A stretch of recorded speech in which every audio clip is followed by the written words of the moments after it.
বিসমিল্লাহির রহমানির রহিম। সুপ্রিয় দর্শক, আজকে লেয়ার মুরগির বয়স হচ্ছে মাত্র 18 দিন। জায়গা বাড়াই দিলাম। ভুসি মানে টুসগুলো খাবার ফেলে ফেলে অ্যামোনিয়া গ্যাস হয়ে গেছিল, যার কারণে অনেক সময় মুরগি অসুস্থ হয়ে পড়ে। তো আমি আজকে সব জায়গা বাড়াই দিলাম, পাশাপাশি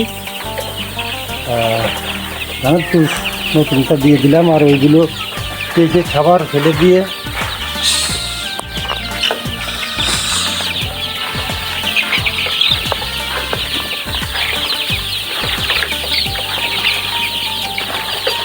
ওই টুসগুলো পরে হয়তো ব্যবহার করা যাবে। আর আজকে সম্পূর্ণ নতুন টুস দিয়ে দিলাম। দেখুন মাশাআল্লাহ, আজকে 18 দিন বয়স, 3টা ভ্যাকসিন করা হয়েছে, 5 দিনের দিন, 10 দিনের দিন, আর আছে 17 দিনের দিন। আর 4 নম্বরটা করবো 23 দিনের দিন।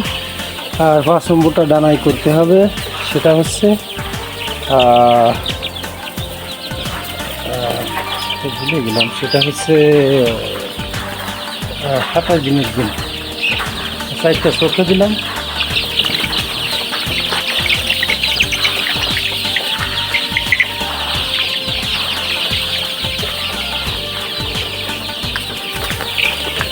দেখুন সব দৌড়াচ্ছে।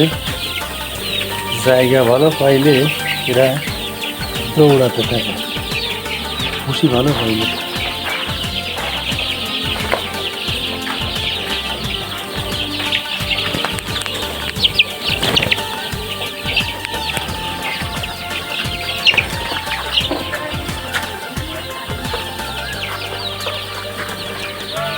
দর্শক দোয়া করবেন আমার জন্য। হয়তো 1.5 থেকে 2 মাসের ভিতরে খাঁচায় উঠে দেবো ইনশাল্লাহ লেয়ার মুরগিগুলো।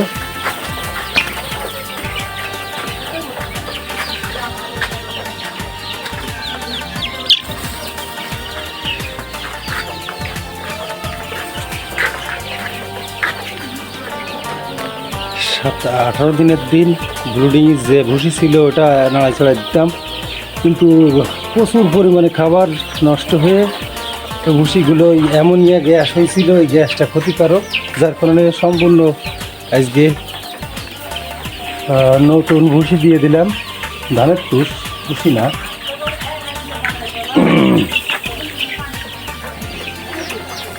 ইনশাল্লাহ মুরগিগুলো সুস্থ আছে। একটু সমস্যা হয়েছিল প্রথম, যেহেতু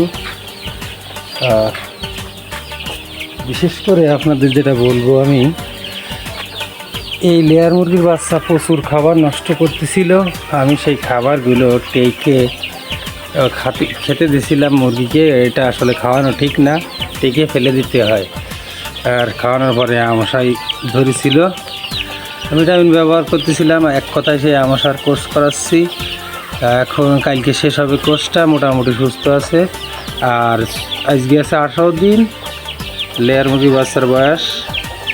আর 23 দিনের দিন করবো 4 নম্বর ভ্যাকসিনটা। 4টাই চোখে করতেছি। আর 5 নম্বরটা 27 দিনের দিন ডানাই করব, সুই দিয়ে ডানাই করব, সিলিং দিয়ে বা সুই দিয়ে। আর সেটা আপনাদের ভিডিও আকার দিব, সবাই দোয়া করবেন। আবার 40 দিনের দিন 6ম ভ্যাকসিন হবে, সেটাও দিব আমার চ্যানেলে, সবাই দোয়া করবেন। তো ভালো থাকবেন। আর আমি এই চ্যানেলে 0 বাচ্চা থেকে লেয়ার মুরগির ডিম আসা পর্যন্ত A to Z তুলে ধরবো। 500 লেয়ার মুরগির কত খরচ হয়, টাকা টোটাল ডিটেলস তুলে ধরবো। আর সেটা দেখার জন্য এবং জানার জন্য যারা নতুন লেয়ার মুরগি, ডিমের মুরগি করতে আগ্রহী, তারা অবশ্যই আমার চ্যানেলটি সাবস্ক্রাইব করে সঙ্গে থাকবেন। পাশাপাশি লাইক, কমেন্ট, শেয়ার করতে ভুলবেন না। তো সবাই ভালো থাকুন। আল্লাহ হাফেজ। পরবর্তী ভিডিওয়ে কথা হবে।